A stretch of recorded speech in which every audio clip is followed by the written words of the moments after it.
আম্মু, তুমি কই? এই মুহূর্তে এক্ষুনি বাসায় আছো? তোমার সাথে আমার জরুরি মিটিং আছে। আমি তো একটু হাতের দিলে আছি রে। একটু ঘুরতে আসছিলাম।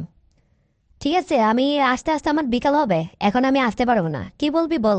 আম্মু দেখো, তোমার সঙ্গে আমার ইমার্জেন্সি কথা আছে। ঠিক এই মুহূর্তেই কথা। তোমার সাথে যে লোকটা আছে, ঠিক আছে, তুমি যে তোমার এক্সকে নিয়ে হাতির ঝিল ঘুরতেছো, আমার বন্ধু বান্ধবরা কিন্তু সব দেখে ফেলছে এবং আমাকে ভিডিও পাঠিয়েছে। আমি এই ভিডিওটি এক্ষুনি আব্বুর কাছে পাঠিয়ে দিচ্ছি। ঠিক আছে, তুমি যে আব্বুর অজান্তে এই কাজগুলো করো, আব্বুকে আজকে আমি সব দেখাবো। কি বলিস? আমার লক্ষ্মী বাবাটা, প্লিজ দেখাস না তোর আব্বুকে। তুই যা বলবি দেখ, আমি তো সব শর্তেই রাজি। তোকে আমি তোর আব্বুর কাছ থেকে 2 লাখ টাকা দিব। আচ্ছা, তুই না R15 চেয়েছিলি কদিন আগে? আমি তোকে R15ও দিব। প্লিজ তারপরও ভিডিওটা দেখাস না। আর আমি তোর ওই ওই পাশের বাসার আঙ্কেলটাকে এই মূল অনেক আগেই বিদায় করে দিয়েছি। ঠিক আছে, আমি এই গাড়িতে আছি এক্ষুনি। আমি আসতেছি রে আব্বু। আচ্ছা, তাই তুমি আমার আব্বুকে লুকিয়ে লুকিয়ে এই কাজগুলো করতেছো, পরকিয়া করতেছো, তাই না? আমার আব্বুর মতো একটা সহজ সরল মানুষকে তুমি এভাবে ঠকাতে পারলে? তুমি বিয়ের আগে প্রেম করেছিলে, সেটা না হয় আব্বু মেনে নিল, কিন্তু বিয়ের পরেও তুমি এভাবে ঘোরাঘুরি করো, এটা কি তুমি ঠিক করতেছো আম্মু? তোমার বিবেকে কি বলে একটাবার বলো তো। দেখ, তুই ছেলে ছেলের মতো থাক। এত বিবেক শিখাতে আসবি না আমাকে। তোর আব্বুর অনেক সমস্যা আছে। আর বেশি কথা বললে তোর আব্বুকে আমি ডিভোর্স দিয়ে দিব। তোদেরকে ছেড়ে আমি একেবারেই তোর ওই আঙ্কেলের সাথে চলে যাব। ঠিক আছে? আম্মু, তুমি কি পাগল হয়ে গেছো নাকি? কি বলতেছো? তোমার মাথা কি ঠিক আছে? উল্টাপাল্টা এসব কি সব বলতেছো? আব্বুর সমস্যা আছে মানে কি সমস্যা আছে? আর তুমি আব্বুকে কি ডিভোর্স দিতে পারবে? তোমার এই যে ছেলে মেয়ে রেখে, তুমি আমাদেরকে রেখে এভাবে তুমি চলে যেতে পারবে একটা পরপুরুষের হাত ধরে? তুই ছেলে হয়ে জানতে চাস তোর আব্বুর কি সমস্যা? আচ্ছা নে, আমি এখনই তোকে বলতেছি। তোর আব্বু সরকারি চাকরিজীবী, বুঝছিস? সে সারা জীবন কোনো মেয়ের দিকে তাকায়নি। সারা জীবন সে শুধু হস্তমৈথুন করে গেছে। এই ধরনের অনেক কুকাম সে করেছে। আমার কাছে তোর আব্বু সবকিছু বলেছে। তার যে গোপন অঙ্গ, তার যে ওইটা, তার মেশিনের কোনো অস্তিত্বই নেই। তোর আব্বু আমাকে একটু সুখও দিতে পারে নাই। আর এই যে তোদেরকে যে আমি জন্ম দিয়েছি না, ঠিক আছে, এইটাও আরেকজনের ফসল। তোর আব্বু এই কাজটা কখনোই করতে পারে নাই। এখন বল, আমি এই লোকটার সঙ্গে আর কিভাবে সংসার করব? তো এতদিন যে আমাকে সুখ দিয়েছিল, এই লোকটা এখন প্রবাসে চলে গেছে। এখন আমাকে তো অন্য একটা শিয়াল খুঁজতে হবে। এখন আমি শিয়াল কই পাই? সেই জন্য তো পাশের বাসার এই বাড়িটাকে আমি ম্যানেজ করেছি। আম্মু দেখো, এতদিন তুমি যা করেছো করেছো, আজকের পর থেকে তুমি এই সমস্ত পরকীয়া বাদ দিয়ে দিবে। দেখো, আব্বুর সমাজে একটা প্রেস্টিজ আছে। তুমি কোন বাড়ির বউ, তোমার একটা হিসাব নিকাশ আছে। তুমি বোঝো এটা? আমাদেরকে তো ভবিষ্যতে তোমার বিয়ে দিতে হবে, তাই না? তো তুমি যদি এই সমস্ত কাজ করে বেড়াও, তাহলে সমাজে আমাদের মান সম্মানটা কোথায় যাবে? আজকের পর থেকে তোমাকে এই সমস্ত পরকীয়া বাদ দিতে হবে। তোমার সমস্ত চাহিদা আজকে থেকে আমি পূরণ করব। এই, এসব কি বলতেছিস তুই পাগলের মতো? দেখ, আসলে আমিও তো চাই না পরকীয়া করতে, কিন্তু আমারও তো একটা দরকার। সবসময় যে আমাকে সুখ দিবে, শান্তি দিবে, একটা দরকার না? তো আমি এইটা কই পাবো? আর তুই আমার জন্য কি করবি? 10 বছরের এতকুনি একটা বাচ্চা। দেখো আম্মু, পৃথিবীর সব প্রত্যেকটা মায়ের কাছে তার সন্তান ছোট থাকে, কিন্তু আমি অনেক বড় হয়ে গেছি, বুঝছো? আর বিশেষ করে আমার সব কিছুই বড়। তুমি দেখলে তুমি তো নিজে অবাক হয়ে যাবে। আর তোমার তো জানার কথা, তুমি তো কখনো ওই দৃষ্টিতে আমার দিকে তাকাওনি। আজকের থেকে তুমি আমাকে দেখবে এবং আমি তোমাকে এই সমস্ত কিছু দিব। তুমি বাহিরের লোকজনের সঙ্গে একদম আজকে থেকে আর কোনো পরকীয়া করবে না। আমার একটা প্রেস্টিজ আছে।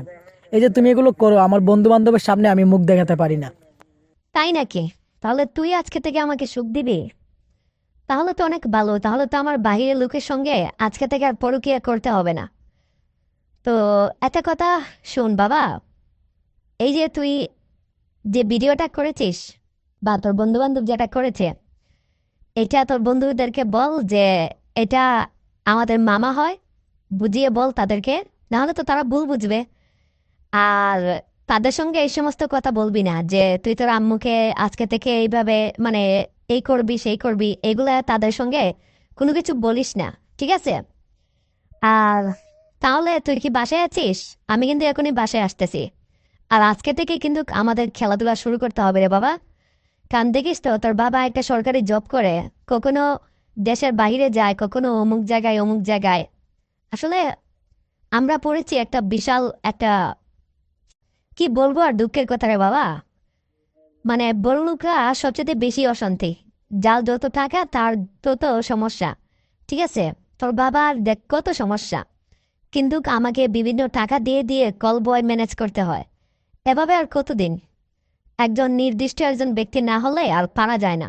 ঠিক আছে, আম্মু, আমি তো তোমাকে আরো আগে থেকেই এই কথাগুলো বলতে চেয়েছিলাম, কিন্তু তুমি তো আমাকে কখনো সুযোগ দেও নাই। সবসময় আমাকে ছোট ছোট বলে এড়িয়ে গেছো।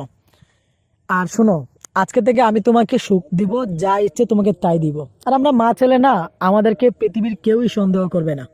তুমি তোমার মতো থাকবে, আমি আমার মতো থাকবো, আর সারাক্ষণ তোমাকে আদর করব। ঠিক আছে? আর বাবাও তো কোনো কিছু টের পাবে না। ঠিক আছে, বাবা বাবার মতো থাকবে, আমি আমার মতো থাকবো, তুমি তোমার মতো। আর খবরদার, আপুও যেন কোনো কিছু টের না পায়। আপু টের পাইলে কিন্তু বাবার কাছে বলে দিবে, কারণ আপু বাবাকে কিন্তু অনেক ভালোবাসে। না রে, আমার এদিক থেকে তো কোনো কিছু ফাঁস হবে না, আমি তো একদম চুপ।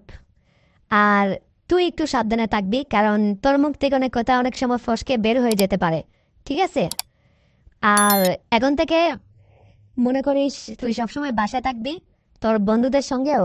আর ওই যে আড্ডা দিতে হবে না। ঠিক আছে, বন্ধুদের সঙ্গে গিয়ে আর টাইম পাস করতে হবে না।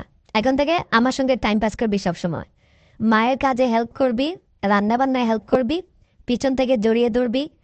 ঠিক আছে, মানে হাজব্যান্ড ওয়াইফরা যেমন করে না, আজকে থেকে তুইও আমার সঙ্গে এভাবে থাকবি। আর তোর আপুর সঙ্গে আবার, তোর আপু যখন আসবে তখন আবার একটু মানে অভিনয় করবি। ঠিক আছে, তাকে কিন্তু অবশ্যই বুঝতে দেওয়া যাবে না। হ্যাঁ মা, এটা তুমি একদম ঠিক কথাই বলেছো। আপুকে কোনোভাবেই বুঝতে দেওয়া যাবে না। তো আজকে থেকে খেলা শুরু করে দিতে হবে আমাদের। হ্যাঁ রে বাবা, আমারই ভুল হয়েছে। এতদিন যদি তোকে আমি এই কথাটা বলে ফেলতে পারতাম, তাহলে আজকে আমাকে বিভিন্ন মানুষের সঙ্গে আর পরকীয়া করতে হতো না। ঠিক আছে, আসলে ওই যে একটা কথা আছে না, মন মিললে মেলা, না মিললে ঝামেলা। তো তোরা আমার মনের একটা মিল আছে। যাক, আজকে থেকে আর তোর বাবার সঙ্গে আর ঝগড়াঝাটি করবো না, আর কোনো পরকীয়াও করবো না। ঠিক আছে, তো তোর বাবাও দেখবি আমি সবসময় বাসা থাকি, তোর বাবাও খুশি হবে। হুম, আর আমাদের ভিতরে যা হবে এটা যেন কোনোভাবে ফাঁস না হয়, এটা শুধুমাত্র তোর আর আমার ভিতরেই রাখতে হবে। এটা যেন কোনোভাবে বাহিরে না যায়, এই কথাটা কিন্তু আমাদের অবশ্যই অবশ্যই মাথায় রাখতে হবে। আমাদের কিন্তু অবশ্যই এই কথাগুলো মনে রাখতে হবে। ঠিক আছে, কারণ দেখ, তোর বাবা যদি একবার জেনে যায় তখন কিন্তু আর পারবো না, আর মান সম্মানও কিন্তু আর থাকবে না। ঠিক আছে, আরে আম্মা, তুমি বাবার বিষয়টা আমার উপর ছেড়ে দাও। এত চিন্তা টেনশন কিছু করা করা লাগবে না। ঠিক আছে রে বাবা, আমি তোকে বিশ্বাস করলাম, তোর উপর ছেড়ে দিলাম। ঠিক আছে, আজকে থেকে তুই যা বলবি তাই হবে। ঠিক আছে, তুই যেভাবে চাস, তোর যেভাবে ইচ্ছে, ঠিক সেভাবেই হবে। আজকে থেকে আর কোনো কথা হবে না, শুধু তোর মতো করেই সব কিছু হবে, প্ল্যান মোতাবেক।